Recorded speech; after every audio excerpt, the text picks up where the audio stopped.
La razón por la que la mayoría de la gente no disfruta de la oración es porque no sabe cómo orar. No es porque no tengamos suficiente tiempo, ese no es nuestro problema. No es porque nos falta disciplina, todo eso puede ser cierto, pero esas no son las razones principales por las que nos quedamos cortos de lo que podríamos lograr o disfrutar en la oración. Creo que la razón principal es que no sabemos cómo. No sabemos cómo orar.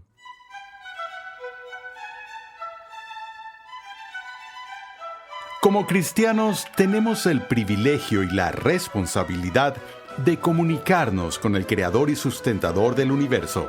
Sin embargo, muchos cristianos descuidan la oración. Bienvenido a Renovando tu Mente con el Dr. R.C. Sproul. Hoy comenzamos una edificante serie de enseñanza sobre la oración.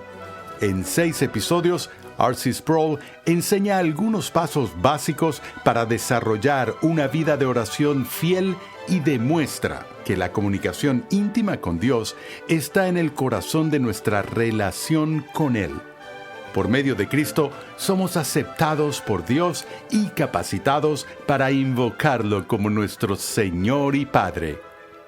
Recuerda que en nuestra página web renovandotumente.org puedes solicitar una guía de estudio gratuita de esta nueva serie para tu edificación personal o para usarla en grupos pequeños. Algunos han reducido la oración a una simple conversación con Dios. Pero hay algo más que una conversación entre dos personas. Antes de orar, hay un par de cosas que debemos recordar.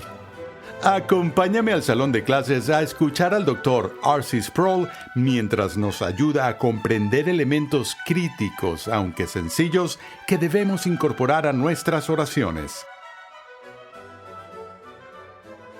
Todo el que me ha oído en conferencias por un buen tiempo se da cuenta rápido de que amo las escrituras del Antiguo Testamento, porque las páginas de la narrativa del Antiguo Testamento las encuentro fascinantes, conmovedoras y emocionantes, porque incluyen a personas de la vida real con luchas de la vida real en medio de su búsqueda para desarrollar una relación personal con Dios. Creo que una de las historias más conmovedoras que encontramos en el Antiguo Testamento es la historia de Ana, la madre de Samuel. Recordemos que en el segundo capítulo del primer libro de Samuel leemos el cántico de Ana, que se compara mucho con el Magnificat de María del Nuevo Testamento, y hay todo tipo de paralelismos entre esas dos mujeres.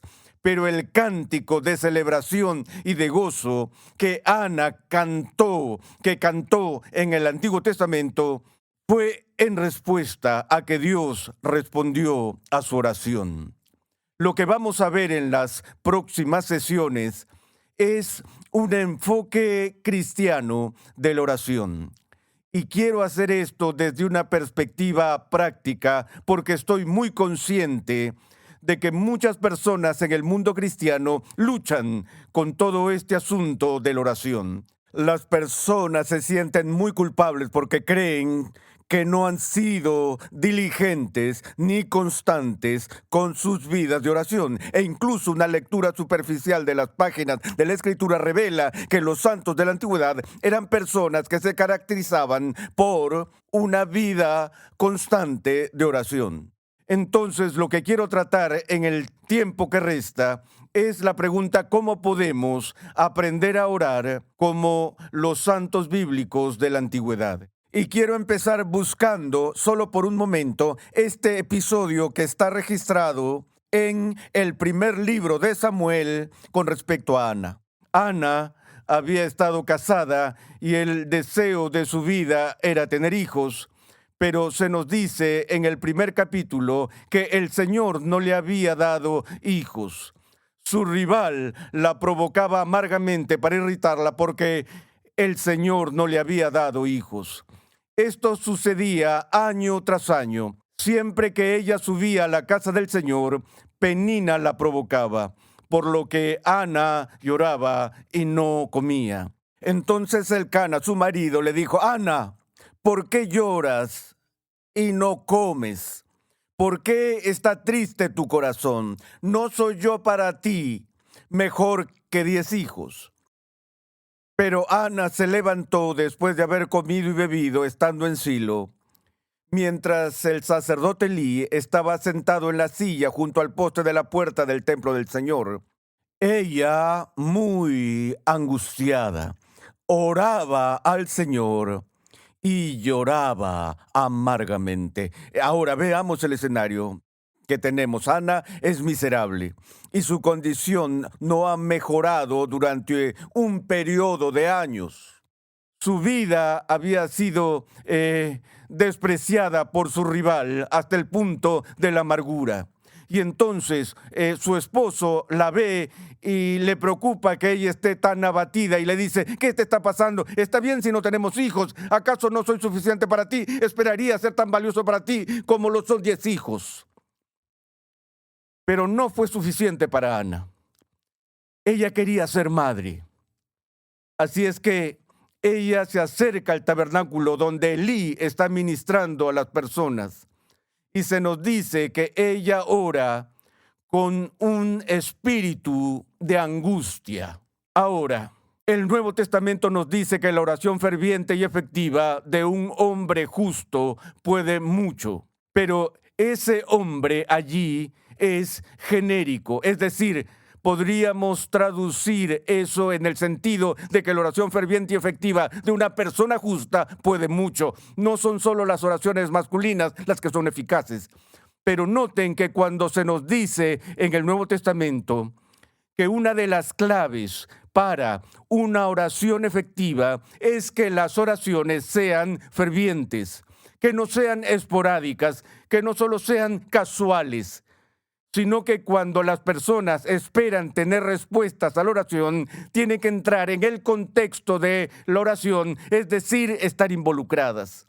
Es decir, si Dios entrara en tu casa esta tarde y quisieras hablar con Él o suplicarle, implorarle alguna acción o exaltarlo por su grandeza o confesar tus pecados, ¿cuál sería el estado de tu alma en esa conversación? Estoy seguro de que no sería aburrida ni casual. Cuando las personas en el pasado entraban en conversaciones con Dios, como Jacob, luchaban con Dios. Se quedaban haciendo eso toda la noche. Eran persistentes, eran celosos, porque las preocupaciones que traían ante Dios salían de la profundidad de su propia agonía, de la angustia de su situación. Y así clamaban desde lo más profundo de su corazón a Dios. Y eso es lo que pasa con Ana.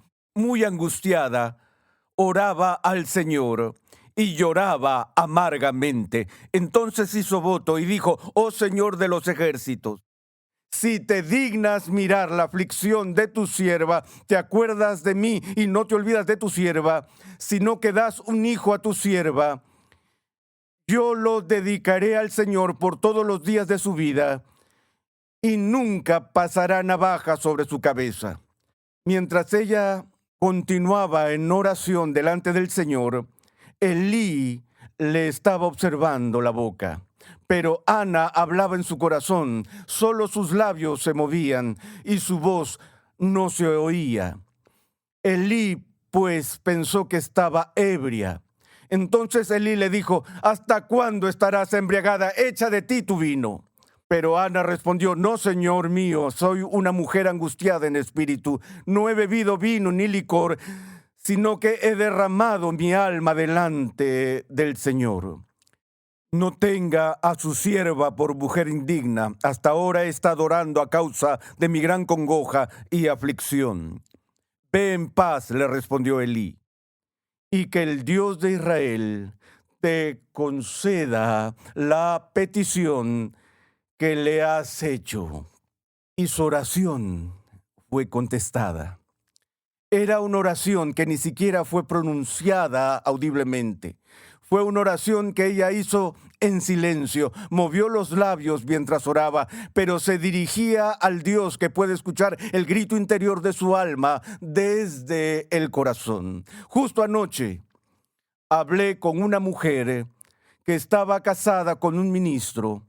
Y ella dijo, ¿sabes? Mi esposo tiene el ministerio de la palabra, pero mi ministerio es un ministerio de oración. Dijo que pasa sus días orando y a veces se encuentra hablando en voz alta, aun cuando está en el supermercado yendo por el pasillo. Está levantando oraciones a Dios, orando por las personas de su congregación. Dice que a veces la gente la ve como si estuviera loca.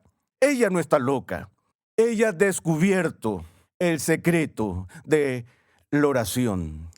Tengo que tomarme un momento para hacer un contraste entre la oración de Ana y su resultado. La primera vez que puedo recordar en mi vida haber orado intensamente, haber orado con angustia y preocupación del alma. Pero como preámbulo les digo que las oraciones que hice en esa ocasión no eran las oraciones de un creyente.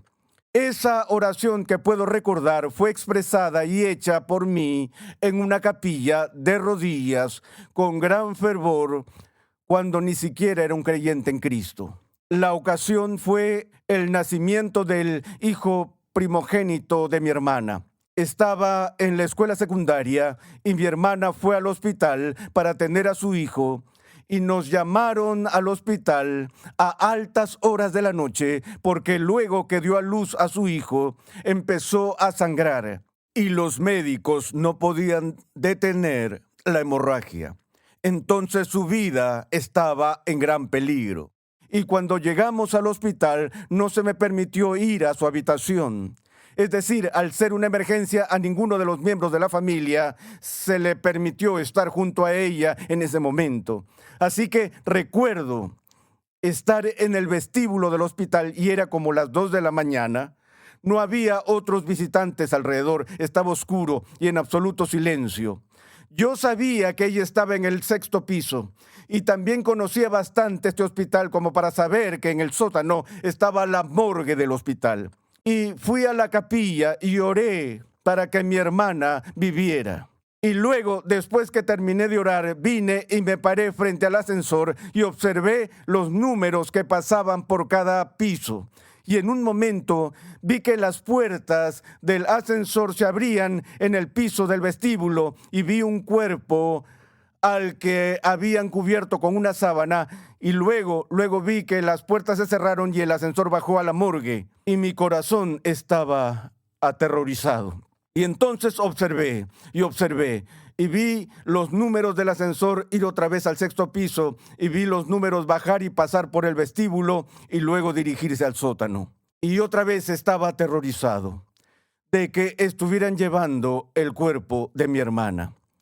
Así que volví a la capilla y clamé.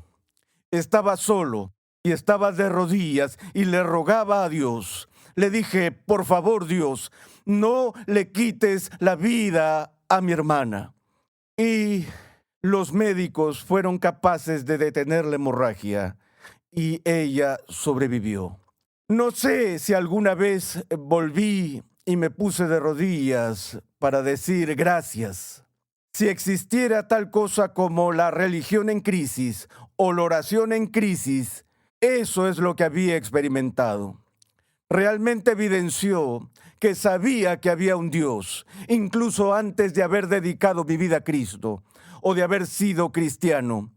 Y la oración no era parte de mi vida, pero cuando la vida y la muerte estuvieron frente a mí, yo recurrí a algo que debió haber sido natural y regular y una práctica diaria de mi parte en mi vida.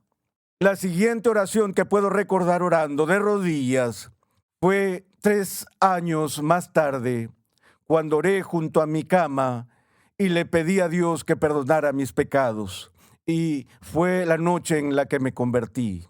Pero puedo recordar desde el principio de mi vida cristiana amar los tiempos que tuve en comunión personal con Dios. Había una intimidad en ello. Y he tenido muchas experiencias en mi vida de pasar 8 horas de corrido en oración. No me malinterpreten, no hago eso todos los días. Pero he tenido muchas experiencias así y no hay nada como eso. Pero aprendí ese concepto de oración prolongada y oración intensa cuando era profesor universitario en el primer año de mi enseñanza. Enseñé en la misma universidad de la que me había graduado y era un pueblo pequeño, era un colegio presbiteriano antiguo y había una parte de la ciudad que tenía viviendas para misioneros jubilados. Y había un caballero que tenía más de 80 años, que era un médico misionero retirado y su nombre era el doctor Jameson. Y el doctor Jameson fue considerado por aquellos de nosotros de la generación más joven como un auténtico cristiano santo y genuino. Había practicado la medicina en un campo misionero durante décadas, pero ahora había llegado a un tiempo en su vida donde sufría de ciertas enfermedades y estaba enfermo. Ya no podía ejercer la medicina. Nunca fue su plan o deseo jubilarse, pero ya no podía trabajar más. Por lo que hizo en esta etapa de su vida fue dedicarse a una nueva vocación.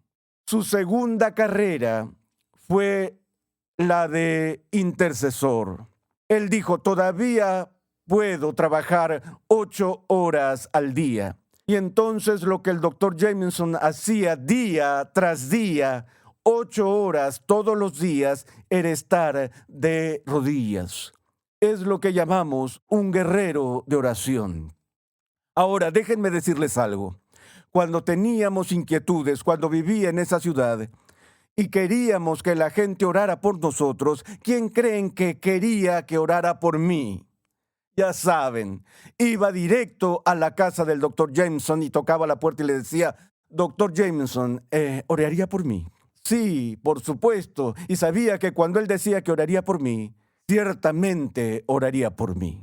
Pienso en Santiago, en el Nuevo Testamento, el autor de la epístola a Santiago, quien, según la historia de la iglesia primitiva, según las mejores fuentes que tenemos del pasado, era de hecho el hermano de nuestro Señor Jesucristo.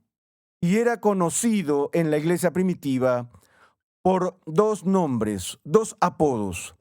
Uno de sus nombres era Santiago el Justo, porque desarrolló una reputación de una justicia personal de nivel extraordinario. Y este era un tipo que no se convirtió a su hermano hasta después de que su hermano resucitó de entre los muertos. Y pasó de escéptico a creyente con el título de Santiago el Justo. Pero creo que su otro apodo fue aún más revelador. Y su otro apodo, según lo que se decía en el pasado, era Rodillas de Camello Viejo. Rodillas de Camello Viejo. Hace poco pasé un tiempo con mis nietos en Virginia y estábamos sentados alrededor de una mesa y mis nietos estaban jugando y me observaron y ellos me llaman Abú y me dijeron, Abú, ¿cómo es que tu cara parece de cuero? Salió de la boca de los niños. La mayoría de la gente no se acerca para decirme por qué tu cara se parece al cuero. Pero lo deben estar pensando si eso es lo que se les ocurre a mis nietos. Y les dije, bueno, en realidad no lo sé, tal vez sea porque ha hecho mucho trabajo. Recuerden, mi boca tiene 95 años en términos de los kilómetros que lleva encima, así que supongo que me he curtido a lo largo de los años. Bueno, nunca se me ha acusado de tener rodillas de cuero, pero la frase rodillas de camello viejo se le atribuyó a Santiago, el hermano de Jesús, porque tenía callos en las rodillas por pasar tanto tiempo en oración. Ahora, no todos son llamados al ministerio de la oración como el doctor Jameson, y no todos oran con la intensidad y persistencia de una Ana, pero cada uno de nosotros tiene la capacidad de crecer en nuestras vidas de oración. Y algo que me parece un poco triste es que tendemos a ver la oración como un deber sagrado, tan solo como un deber. Y la forma más rápida que conozco para que a la gente no le guste algo es exponerlo como una obligación, porque entonces se convierte en una carga y podemos culpar a las personas y demás. Pero en realidad, sí, la oración es un deber. No puedo negar que es un deber. Somos llamados y mandados por Cristo y los apóstoles a ser constantes en la oración. Tenemos ese mandato ante nosotros, pero ya sabemos que es nuestro deber, por lo que no voy a perder tiempo hablando de nuestra obligación de orar. Lo que quiero que veamos es la oportunidad que nos da. Qué dulce es para nuestras vidas estar comprometidos, tener la oportunidad de entrar en la presencia misma de Dios y hablarle a Él. Hablarle desde el nivel más profundo de nuestras preocupaciones y de nuestros corazones. Y no debemos considerarnos fracasados solo porque no hemos tenido tanto éxito en lograr una vida de oración constante. Creo que la razón básica por la que no lo hemos hecho en muchos casos no es porque no tengamos ningún deseo de tener comunión con Dios o de intimar con Dios, no es porque no tengamos suficiente tiempo, ese no es nuestro problema. No es porque nos falta disciplina, todo eso puede ser cierto, pero esas no son las razones principales por las que nos quedamos cortos de lo que podríamos lograr o disfrutar en la oración. Creo que la razón principal es que no sabemos cómo. No sabemos cómo orar. Y eso no me sorprende cuando leamos más adelante, cuando veamos el Padre Nuestro, que lo único adicional que los discípulos de Jesús le pidieron a su maestro como crédito extra, como tareas adicionales, quiero decir, no hay muchos estudiantes que se acerquen a sus maestros y digan, gracias por todo lo enseñado hasta ahora, pero ¿qué tal si me enseña un poco más? La única vez que los vemos ir a Jesús y pedir un curso de posgrado es, ¿cuál? Señor, enséñanos cómo orar. Estoy convencido de que la razón por la que preguntaron eso, dos razones por las que preguntaron eso, en primer lugar, porque no sabían cómo. Y en segundo lugar, porque vieron lo que Jesús sí sabía cómo. Lo observaron, lo vieron irse solo, sin hacer nunca una exhibición ostentosa de su piedad. Se dieron cuenta de que Jesús no era nada parecido a los fariseos, que exhibían su espiritualidad ante todos, orando en cada oportunidad como un despliegue de piedad. Porque estaban tratando de obtener la aprobación de los hombres. Jesús no lo hizo de esa manera. Se iba solo, en silencio, en intimidad. Él derramaba su alma al Padre. De hecho, antes de que Jesús seleccionara a sus discípulos, ¿recuerdan? Que nos dice la Biblia en el Evangelio de Lucas, pasó toda la noche orando antes de elegirlos. ¿Cuándo fue la última vez que pasaste una noche entera antes de tomar una decisión importante en tu vida? Bueno, no hacemos eso, pero los discípulos dijeron, oye, hay una correlación aquí entre el poder espiritual de Jesús y la forma en la que Él está conectado al Padre en oración. Y entonces le dijeron, enséñanos, por favor, cómo orar. Y eso es lo que espero que podamos lograr hasta cierto punto en esta serie.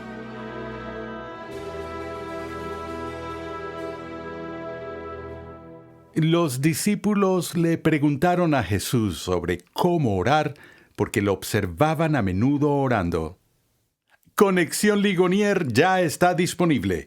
Conexión Ligonier permite a cristianos en crecimiento estudiar en línea gracias a una amplia biblioteca de cursos interactivos en video impartidos por el fundador de Ministerios Ligonier, el Dr. R.C. Sproul, y otros destacados pastores, teólogos y expositores cristianos. Para más información visita conexionligonier.com. ¿Cuál debe ser la actitud de nuestros corazones y mentes cuando oramos al Señor? En el siguiente episodio de Renovando tu Mente, R.C. Sproul nos enseña que la oración debe comenzar con adoración a Dios. Escucha un avance de nuestro próximo programa. A veces escuchas a los cristianos hablar de Jesús como si fuera solo un amigo. No es que no sea un amigo en el sentido de una persona leal y confiable que está comprometida contigo, sino como si fuera un compadre. Es muy casual. Oye, Jesús, ¿a dónde vamos a ir hoy? ¿Vamos a ir a la playa? ¿Qué vamos a hacer? Cuando nadie, ni un cristiano en su sano juicio, se relacionaría con Jesús de esa forma si entrara al salón.